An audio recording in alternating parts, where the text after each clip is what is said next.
আসসালামু আলাইকুম বন্ধুরা, আশা করি আপনারা সকলেই ভালো আছেন।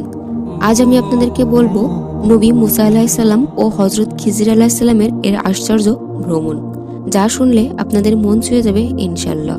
ভিডিওটি শেষ পর্যন্ত দেখার অনুরোধ রইল। একদিন নবী মুসা আলাইহিসসালাম আল্লাহর কাছে জানতে চাইলেন, হে আল্লাহ, পৃথিবীতে এমন কেউ আছে কি যার জ্ঞান আমার থেকেও বেশি?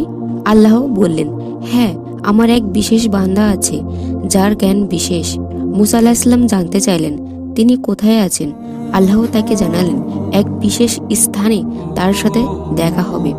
সেই বিশেষ ব্যক্তির নাম ছিল খিজির আলাইহিসসালাম। মুসা আলাইহিসসালাম তার এক শাগরিদকে নিয়ে হজরত খিজির আলাইহিসসালামের সাথে দেখা করতে বের হলেন। অনেক পথ চলার পথে একটি নির্দিষ্ট স্থানে পৌঁছালেন, যেখানে আল্লাহ তাদের মিলিত হওয়ার ব্যবস্থা করেছিলেন। সেখানে তারা এক বৃদ্ধ ব্যক্তিকে দেখলেন, যিনি ছিলেন হজরত খিজির।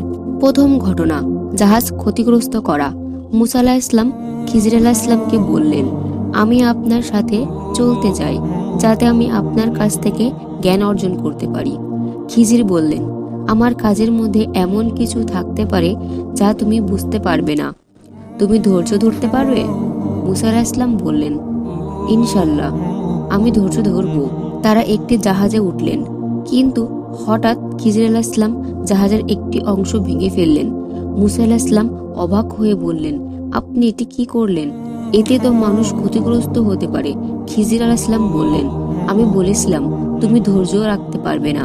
পরে খিজির বুঝিয়ে দিলেন, এই জাহাজটি এক দরিদ্র মানুষের মালিকানায় ছিল। এক নিষ্ঠুর রাজা সব ভালো জাহাজ দখল করে নিচ্ছে, তাই এই সামান্য ক্ষতি করা হয়েছিল, যেন রাজা এটি না নেয়, জাহাজের মালিকের সম্পদ রক্ষা হয়। দ্বিতীয় ঘটনা, শিশুর জীবন নেওয়া। তারপর তারা আরেকটি স্থানে পৌঁছালেন। সেখানে খিজির আলাইহিসসালাম একটি শিশুকে হত্যা করলেন। মুসা আলাইহিসসালাম অবাক হয়ে বললেন, এটি কি করে সম্ভব? আপনি একটি নির্দোষ শিশুকে হত্যা করলেন। খিজির বললেন, আমি বলেছিলাম তুমি ধৈর্য রাখতে পারবে না।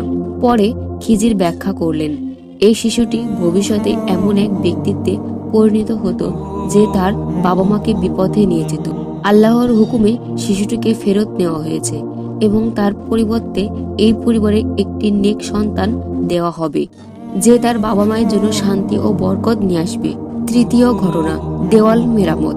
এরপর তারা একটি গ্রামে পৌঁছালেন এবং একটি দেওয়াল দেখলেন, যেটি ভেঙে পড়ার উপক্রম। খিজির আলাইহিসসালাম এই দেওয়ালটিকে মেরামত করা শুরু করলেন। মুসা আলাইহিসসালাম আবার জিজ্ঞাসা করলেন, আপনি এই কাজ বিনা পারিশ্রমিকে করছেন? এইখানে তো কেউ আমাদের খাবার বা আশ্রয়ও দেয়নি। খিজির পরে বললেন, এই দেওয়ালটির নিচে দুটি এতিম শিশুর ধন সম্পদ লুকানো আছে। তাদের পিতা ছিলেন সৎ নেককার ব্যক্তি। আল্লাহ চেয়েছিলেন শিশুরা বড় হওয়ার পর এই সম্পদ তারা পাবে, তাই এই দেওয়ালটি মেরামত করলাম। এই তিনটি ঘটনার পর খিজির আলাইহিসসালাম মুসা আলাইহিসসালামকে জানিয়ে দিলেন, আল্লাহর নির্দেশেই আমি এগুলো করেছি।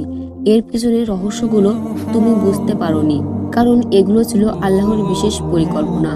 এই গল্প থেকে আমরা শিখি, আল্লাহর পরিকল্পনা আমরা বুঝতে না পারলেও তার উপরে পূর্ণ বিশ্বাস রাখা উচিত।